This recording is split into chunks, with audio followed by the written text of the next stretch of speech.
Waduh, udah enak di rumah itu. Loh, justru di rumah itu paling enak. Surganya itu di rumah. Kenapa surga? Ya cinta kasih dinyatakan sungguh-sungguh itu di rumah. 3, 2, 1. Ngopi cakep. Ngobrol pintar, cara keuskupan Surabaya. Halo Sobat Ngopi. Piye kabare? Ya, kita tahu kondisi sekarang memang dibilang susah ya. Mungkin buat sebagian orang tidak. Tapi umumnya sebagian dari kita mengalami situasi yang menyulitkan. Nah, hari ini kita akan ngobrol bagaimana iman kita harus tetap kuat. Bagaimana iman kita mengatasi pandemi ini. Oke? Langsung aja saya kedatangan tamu yang cakep, yaitu Romo Siga. Romo Siga, selamat datang. Terima kasih. Terima kasih udah datang. Oke, Romo Siga. Saya tahu Romo di Paroki Stefanus ya? Iya, Paroki Santo Stefanus ya. Pasti umatnya yang Romo pimpin pun, yang Romo gembalakan ini banyak mengalami dalam situasi seperti ini, banyak mengalami dampak pandemi ya. Ya hampir semua memang terdampak ya, tapi kita merasakan pasti umat dari Romo juga mengalami. Nah, kira-kira nih Mo, tindakan nyata apa nih Mo yang dari paroki sudah lakukan untuk umat nih? Ya, kalau terdampak memang semua terdampak dan tanpa terkecuali di paroki saya, Santo Stefanus Surabaya. Satu, ada sesuatu yang hilang, yaitu perjumpaan. Apalagi paroki ini khas di tengah masyarakat, lalu mereka hampir setiap kali bertemu guyup ya, sangat guyup, sangat guyup. Meskipun umat ini dalam situasi seperti ini, biasanya mereka ini akan selalu mengucapkan sering, dan itu sering, Romo kami kangen untuk misa gitu. Iya. Bahasanya tidak langsung begitu, ada lagi pakai bahasa lain ya. Romo kami rindu ingin ketemu saudara kami di gereja, ingin rindu mau ketemu Romo, lalu ketemu aktivis-aktivis gereja, meskipun hanya untuk sharing-sharing. Tapi yang terdalam menurut saya ya terucap, kami rindu pergi ke gereja untuk misa dan ketemu dengan Tuhan Yesus sendiri. Itu sejauh pengalaman saya. Dari sini umat Katolik itu kekuatannya ya memang Ekaristi, tidak ada lain. Betul. Kekuatannya Ekaristi, dan itu iman yang memuncak, iman yang dirayakan dan merasa tidak sendiri, bisa mengalami kegembiraan bersama. Apapun persoalannya, permintaannya cuma satu, misa. Meskipun toh itu sudah diatur oleh pemerintah, jangan, untuk sementara tinggal aja dulu di rumah. Gereja juga dengan bijaksana, terutama Keuskupan Surabaya, demi kesehatan, demi keselamatan, tinggal aja di rumah. Silakan berdoa di rumah. Karena kehadiran Tuhan itu juga secara rohani, Allah adalah roh, menyertai. Immanuel, Anda bisa berdoa di rumah dan Tuhan tetap menyertai, tanpa mengurangi rasa hormat saya bahwa Ekaristi itu yang utama. Iya betul. Memang Ekaristi sumber dan puncak, tetapi dalam situasi seperti ini menurut saya lebih bijak ikuti aturan pemerintah, ikuti kebijakan dari keuskupan. Tapi kan begini Mo, ya, saya sendiri merasakan ya, ketika kita hanya tanda kutip ya mungkin ya, hanya Ekaristi di secara online, di TV maupun di YouTube ya, kita lihat gitu ya. rasanya kurang sreg gitu. Ya kan? Pasti. Ya kan? Rasanya dan Pasti. itu sedikit banyak ya mempengaruhi sekali keimanan Iya. kita ya. Jadinya rasanya Iya, itu betul. kalau nggak menerima langsung tubuh Kristus gitu ya secara Betul, hosti betul, ya kan. betul. Nah, ada nggak sih mungkin tipsnya supaya gimana iman kita bisa tetap membara ya, bisa tetap ini menjaga supaya iman kita tetap ini gimana mau enaknya mau? Yang pertama itu kita sadari dulu rumusan pokok kebenaran iman Katolik. Bahwa kita menyadari dalam Ekaristi itu kan saya mendapatkan kekuatan, saya mendapatkan kehidupan. Dan Tuhan Yesus hadir dalam Ekaristi itu melalui 4 cara. 1, persekutuan umat beriman yang sedang berdoa dalam Ekaristi di gereja. 1, 2, mendengarkan sabda, baca kitab suci, mendengarkan renungan dari imam waktu perayaan Ekaristi, homili. Lalu yang ketiga itu dari Ekaristi, yaitu ketika terjadi konsekrasi, roti menjadi tubuh, anggur adalah darah Kristus, dan di bagian itu kita masuk ke dalam diri imam. Sebenarnya dengan situasi yang sekarang ini, orang kan dulu enak ya kita bisa ketemu, sekarang nggak boleh ketemu karena pandemi. Betul. Nah, dari 3 cara kehadiran Tuhan dalam perayaan Ekaristi yang ditunda, ini ditunda, bukan dihilangkan, ditunda. Untuk umat, kalau untuk imam bisa merayakan Ekaristi dengan 4 hal itu hadir. Yang ditunda itu adalah menerima komuni itu. Dan gereja dengan bijak memberikan pengajaran komuni batin. Nah, kalau 3 hal itu disadari sungguh, loh saya umat, keluarga saya umat juga. Nah, di rumah saya merasakan keluarga saya adalah gereja rumah tangga, Tuhan hadir di situ. 1. Lalu ketika kita sama-sama di rumah baca kitab suci, merenungkan, siapa bergiliran merasakan Tuhan hadir. Lalu komuni batin ketika kita misa live streaming, loh Tuhan hadir menyertai. Jangan hilangkan bagian itu. Memang tidak sepenuh waktu kita merayakan Ekaristi. Keempat, dari imamnya. Nah, kita kan juga bisa melihat bahwa kehadiran imam adalah kehadiran Tuhan yang mempersembahkan hidupnya untuk keselamatan umat. Waktu live streaming kan kita bisa melihat imam. Nah, memang ini menjadi tantangan bagi kita. Kenapa?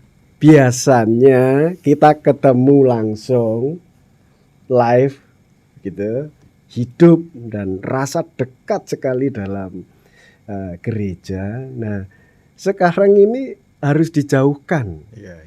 Tapi kan kita harus sadar juga dengan bijaksana untuk sementara menunda dulu perjumpaan itu. Suatu saat nanti toh kita akan dengan kerinduan yang semakin kuat ketika Ekaristi dan gereja dibuka, kita merayakan Ekaristi dan umat semakin menyadari betapa Ekaristi itu menjadi hidup. Memang sudah hidup, tetapi kita semakin hidup, semakin hormat, semakin merasakan, ya memang Tuhan yang saya rindukan. Memang begitu. Ini kan kayak karena kebiasaan orang Indonesia ini kan kayak belum makan sego gak wareg. Iya. Memangnya begitu. Padahal makannya kentang, roti, kan? Tapi belum makan sego gak wareg. Betul. Memang ya. Saya sendiri juga ya secara manusiawi ya sebagai imam ya sadar benar kehadiran Tuhan secara rohani dalam, dan juga sadar sungguh Tuhan hadir real, nyata dalam Ekaristi. Tapi ada sisi yang lain kadangkala ya kita rindu sebagai imam. Saya sendiri pengalaman keseharian, iya ya, gereja kalau sepi, ada umat jumlah begitu banyak, biasanya gereja banyak, terus sekarang sepi itu rasanya lu kok sepi gitu loh. Lagi sekarang kosong. Nah, ini Betul. kosong ini malah Sepi aja nggak enak ya Romo. nggak enak, apalagi kosong. kosong. Ya memang kalau iman didasarkan pada persoalan sensual ya, soal rasa gitu ya kita akan jatuh juga. Iman kita akan runtuh. Tapi kalau kita sadari bahwa iman kita ini bergerak juga secara rohani, mengatasi soal indrawi, dan dari kedalaman keheningan kita dalam ekaristi itu seluruh umat itu didoakan loh, dikuduskan. Seluruh umat itu kesedihannya, lalu keprihatinannya, meskipun imam berdoa merayakan ekaristi sendiri untuk semua. Katolik iya, yang tidak Katolik pun juga didoakan supaya mereka kerja selamat, kerja secara baik, kerja keras, dan kerja secara cerdas dan menghasilkan untuk keluarga, itu didoakan dalam perayaan Ekaristi. Nah ini menurut saya yang pengalaman pandemi ini mengajak kita untuk semakin merasakan bahwa jangan-jangan sebelumnya saya ini terlalu sibuk dalam batin sehingga tidak bisa merasakan kenyataan ini. Ya manusiawi, saya pun ngalami seperti Romo, saya tuh pengen rame-rame sama keluarga misa lalu dengan umat yang lain. Menurut saya begitu. Monggo sambil ngopi dulu mau. Iya. Ngopi cakep. Terima kasih kopinya ini. Aduh, enak ini. Tapi kan memang kalau dibilang tantangannya memang tantangan iman kita ini benar-benar kayak diuji ya saat-saat ini ya. Di tengah situasi kita menyadari lah banyak sekali yang mengalami ini kejadian yang seakan-akan tiba-tiba datang. Ketika semua sudah fine, baik-baik aja, tahu-tahu tak stop semua seakan-akan berubah ya kan? Berubah menjadi seperti ini, bahkan banyak saya pasti yakin banyak yang nggak siap lah dengan kondisi seperti ini. Tindakan nyata selain tadi benar kita baca kitab suci dan lain-lain ya di rumah tetap. Tapi dalam tantangan seperti ini, kalau Romo sendiri mengamati di tengah-tengah umat, ada nggak tindakan-tindakan nyata apa yang sudah dilakukan umat untuk bisa fight lah istilahnya, struggle untuk kondisi seperti ini? Ada pengalaman hidup ya gerejawi bahwa pemahaman iman Katolik, keluarga itu juga gereja. Satu. Nomor dua, ada kesepakatan dalam keluarga adalah cinta kasih suami istri. Dan kita menyadari dalam hidup beriman sebagaimana Bapa, karena kasihnya maka Yesus datang ke dunia untuk menyelamatkan semua orang. Jadi kesadaran kasih Allah, maka kita diciptakan, maka kita punya kerinduan akan kasih itu. Nah, bagaimana mengoperasionalkan kasih itu, cinta kasih, pengorbanan, pelayanan yang sudah terjadi di dalam gereja. Nah, itu juga harus diterapkan di dalam kehidupan rumah tangga. Mungkin, tidak semua, tapi mungkin ketika sebelum terjadi situasi pandemi virus corona ini, orang sibuk dengan dirinya sendiri karena kerja tuntutan, karena sekolah tuntutan, dan juga karena pergaulan tuntutan. Sosialisasi. Kalau enggak sosial rasanya kok kurang. Nah, kumpul-kumpul. Nah, dari kata kumpul-kumpul nih, mengoperasionalkan cinta kasih, pelayanan, pengorbanan yang sesungguhnya menurut saya yaitu dalam kehidupan keluarga. Karena di situ juga bisa terjadi kesucian. Keluarga secara intens. Nah sekarang ini dipaksa lah. Sebelumnya itu tidak dipaksa. Nah sekarang disadarkan, disegarkan, dihidupkan. Ini keluarga. Maka pertama-tama tunjukkan di dalam keluarga. Nah ini kesempatan bagi kita berdoa bersama dalam keluarga, baca kitab suci bersama dalam keluarga. Dan menariknya di Keuskupan Surabaya itu pendalaman kitab suci keluarga menjadi fokus perhatian. Lalu pendalaman iman dalam Advent keluarga jadi perhatian. Lalu aksi puasa pembangunan Prapaskah mempersiapkan diri untuk menyambut Yesus yang bangkit, itu juga pendalamannya keluarga jadi fokus. Jadi sebenarnya sudah ada. Keuskupan sudah menginginkan untuk keluarga ya. Kita saja yang kurang menyadari ya kalau memang itu wah udah enak di rumah itu. Loh, justru di rumah itu paling enak.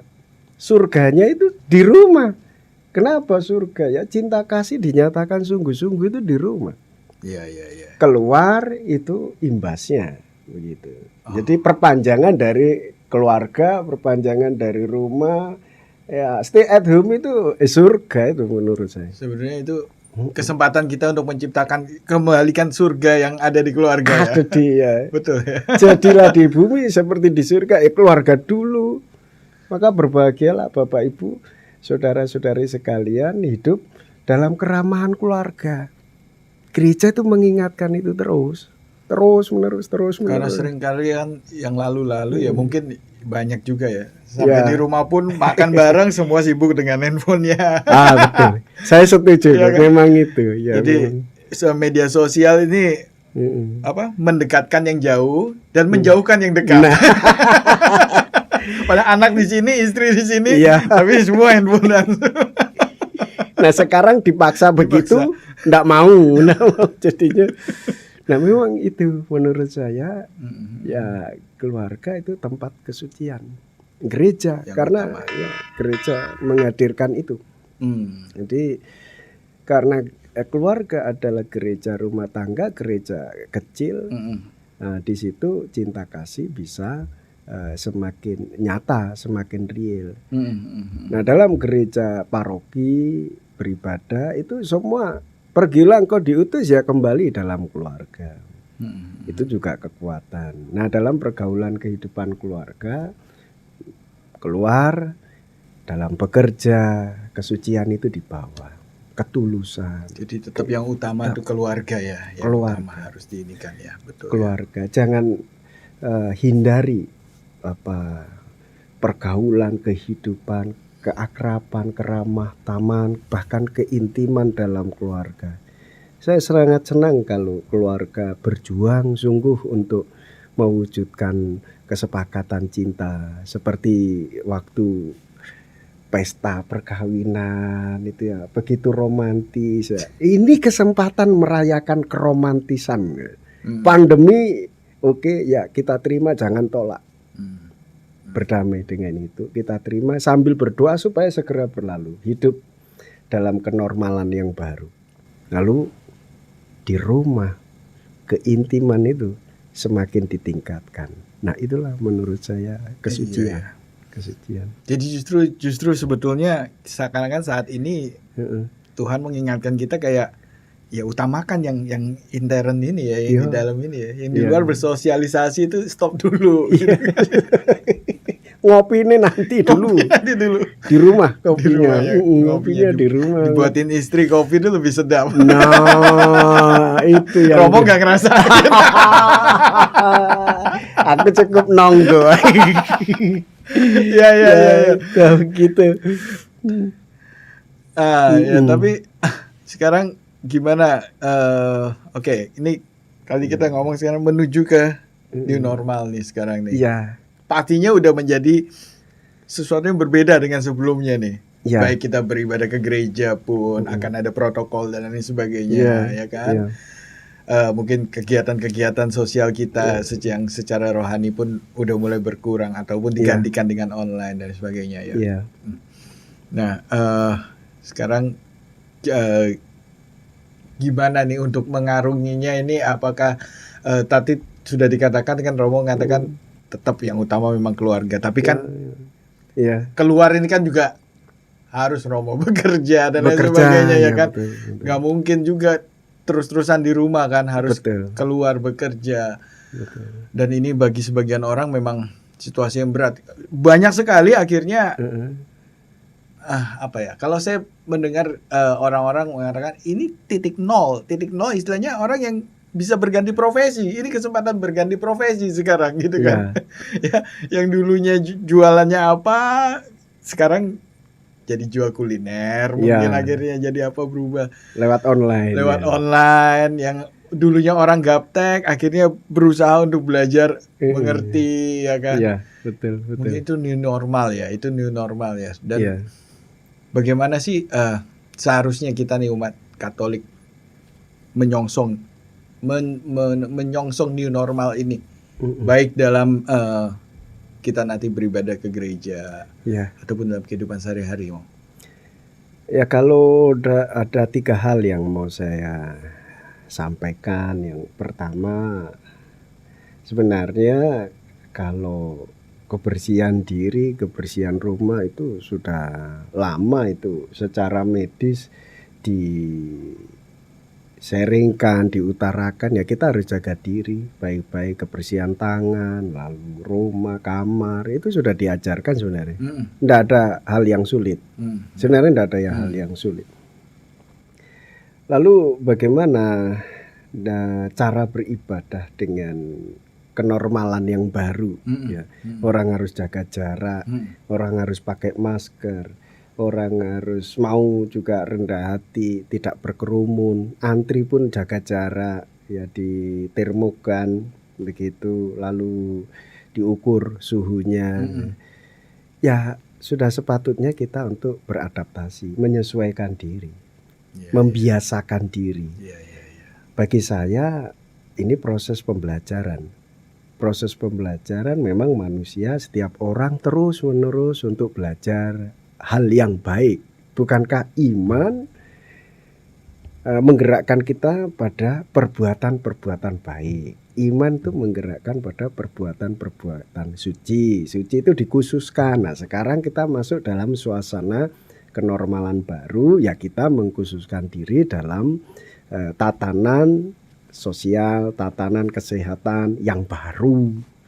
Nah, kalau secara diri, keselamatan diri bersih gitu. Kalau di gereja jaga jarak, lalu tidak lagi pakai salaman, berpelukan, mungkin karena saking akrabnya cium pipi kiri, pipi kanan, itu sudah hendak lagi. Saya dulu gitu.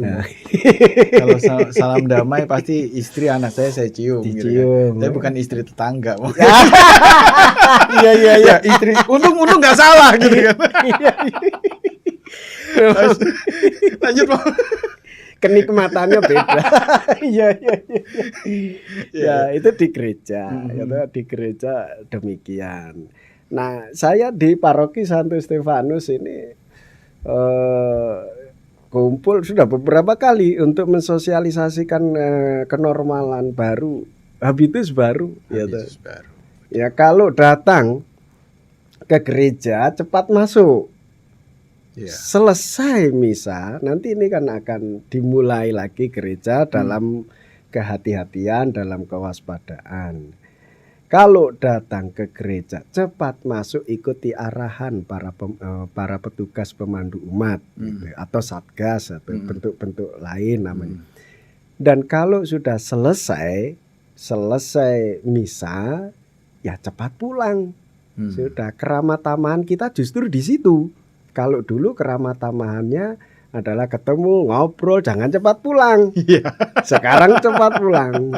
Datang cepat masuk, selesai misa cepat pulang. Nah, di sini menurut saya ya ini bukan hal yang ringan untuk para imam, untuk para petugas liturgi Ya ini kesungguhan untuk melayani, APD tetap, dan juga ini tidak ringan juga untuk para petugas tata tertib. Betul. Jangan sampai kita dalam kenormalan yang baru justru para petugasnya yang rame. Maunya ngatur umat malah para petugasnya yang rame. Nah, kita doakan supaya semua lancar, karena kita harus tetap hati-hati, waspada, dan hati tetap dingin karena ini melayani. Betul. Kalau orientasinya melayani, maka semuanya berjalan dengan baik.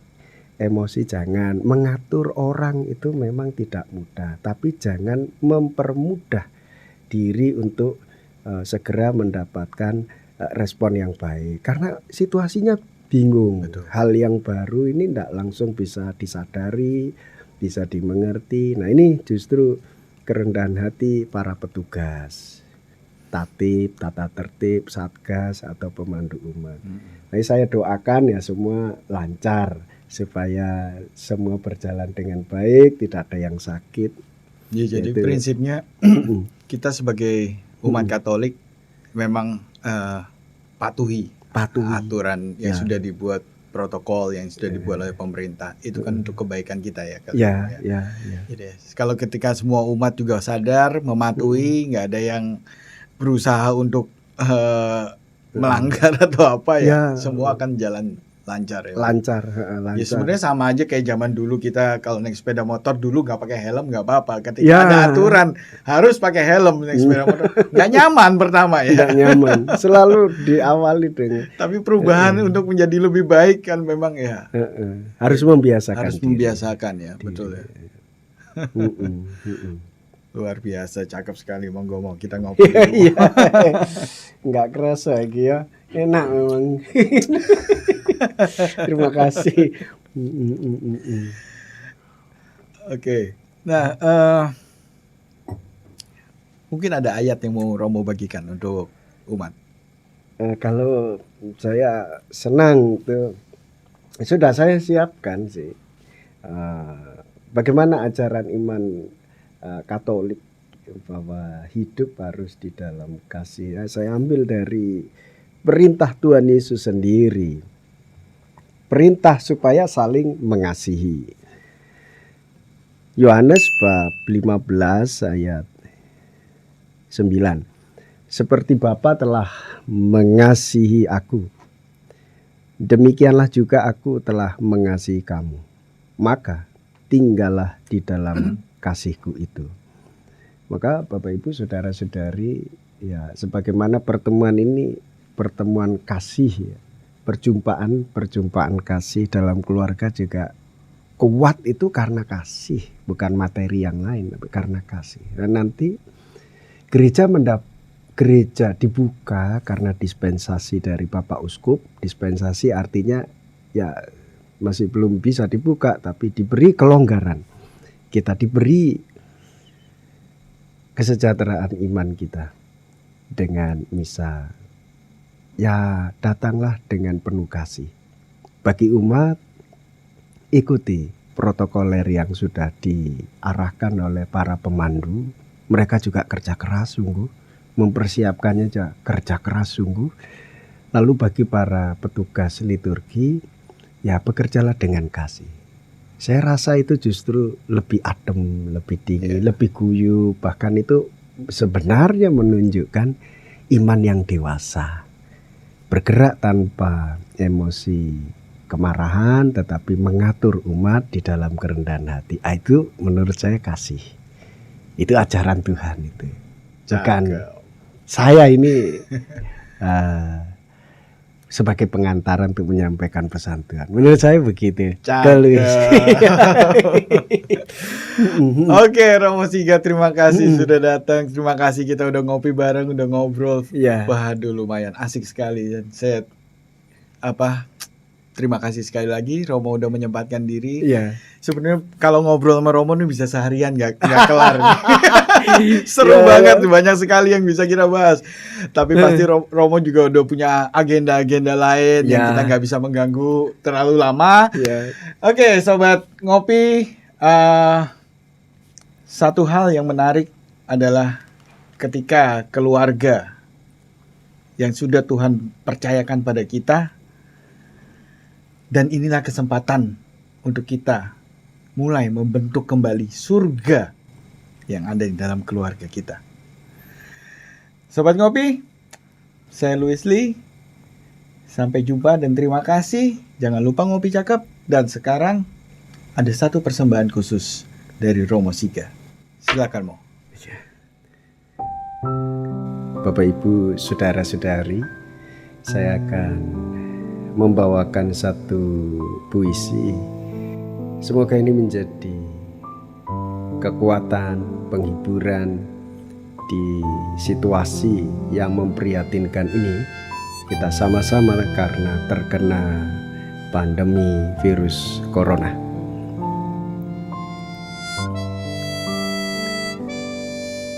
Ziarah di masa pandemi.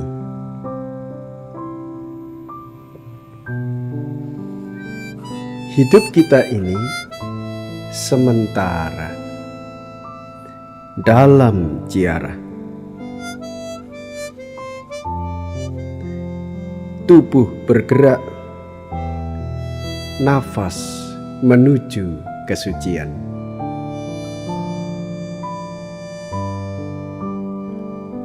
Perjalanan kaki berharap tujuan sampai abadi. Kita berlari, berlomba-lomba menuju garis iman. Iman harus bertumbuh menuju kedewasaan. Tubuh semakin tinggi, badan bertambah lemak. Yang utama adalah sehat. Stamina dirasa semakin hari bertambah fit. Namun apalah daya kita jika nafas tak lagi ramah pada nyawa.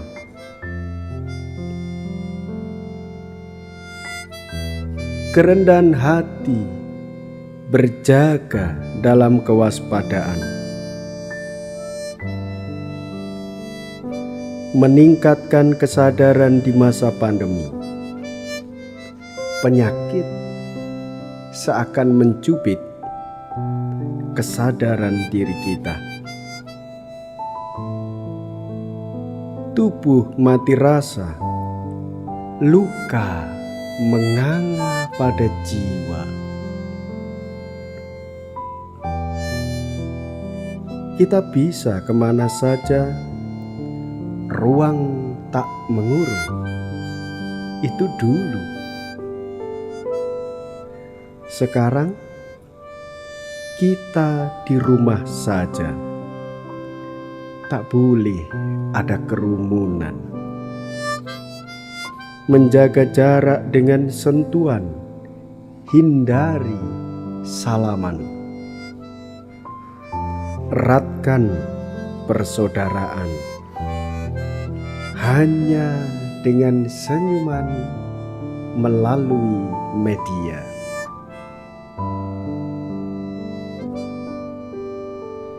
Ziarah di masa pandemi, bedakan rasanya. Perjalanan seakan sendiri, namun kita tetap bersama. Seperti kita minum secangkir kopi di rumah sendiri. Merebus air, tuangkan kopi tanpa gula dalam cangkir.